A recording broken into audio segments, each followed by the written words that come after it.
Je suis Lulieta Juliette Meko. Lulieta, c'est mon nom d'artiste et mon prénom d'artiste, mon prénom d'origine. Je suis d'origine albanaise. Je suis arrivée en France il y a 20 ans de cela. Et je suis arrivée aussi en tant qu'artiste parce que je savais peindre et dessiner même avant. Donc je suis arrivée avec mes rêves, bien sûr, mes passions, l'envie de faire des choses. Je pense que voilà, une fois arrivé en France, on fait son propre chemin. Et puis l'art, c'est quelque chose, entre guillemets l'art, parce que je préfère dire plutôt la peinture et la céramique. C'est vraiment en tout cas, la manière où moi j'ai pu à chaque fois m'épanouir différemment.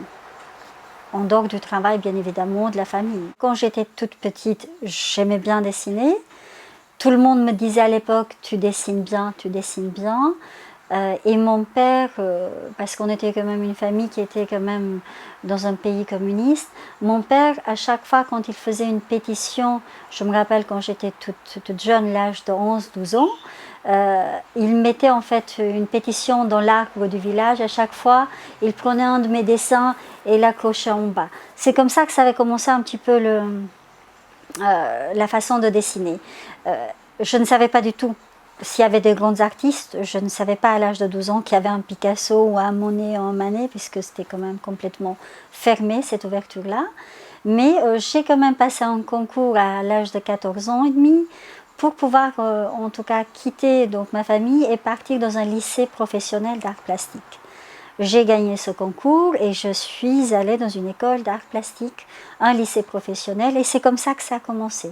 J'ai toujours travaillé de manière complètement autodidacte la sculpture, la céramique. Donc, en parallèle avec la peinture, toujours, mais pas du tout avec un diplôme comme ça peut être la peinture ou autre.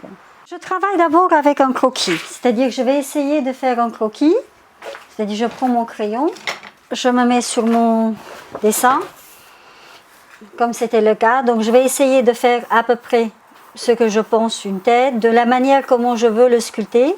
Donc j'essaie de trouver vraiment un équilibre. Mais moi j'aime bien dessiner, savoir déjà ce que je veux faire.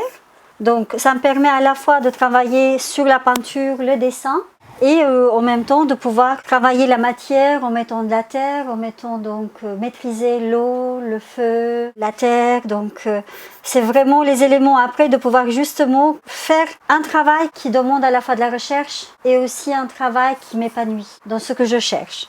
Je vais commencer une fois que le dessin est terminé, je vais soit donc le travailler en plaque, comme ici, soit je vais travailler en volume.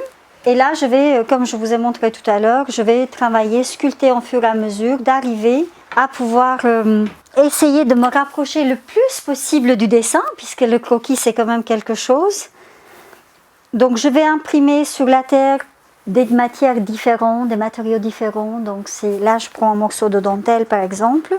Je me dis, ça peut être rigolo, ça peut être sympa. Je m'amuse. Et puis là, je vais essayer de pouvoir vraiment assembler, trouver l'équilibre par rapport à ce que j'ai fait, donc comment elle peut être en harmonie. Donc je cherche en fait, au fur et à mesure, je vais chercher.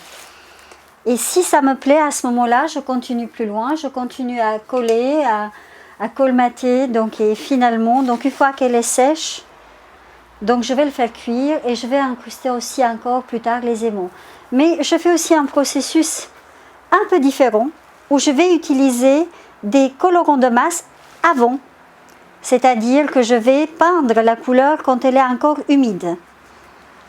Le fait qu'elle est encore humide, ça me permettra de lui imprimer une couleur à la base. Il faut que moi je cherche à pouvoir vraiment que la pièce me parle surtout et travailler tant qu'elle est humide. Et une fois qu'elle est vraiment travaillée, soignée, ça veut dire quand elle sera dans un aspect, on va dire cuir, où tout est lisse, parfaitement lisse, parce que tout est travaillé. À ce moment-là, donc je vais trouver la couleur pour pouvoir justement lui incruster une couleur que je souhaite. Alors, moi j'ai quand même toujours voulu faire quelque chose qui est déjà en rapport avec moi-même, mes conditions, mes convictions comme on peut dire, aussi ma façon de vivre.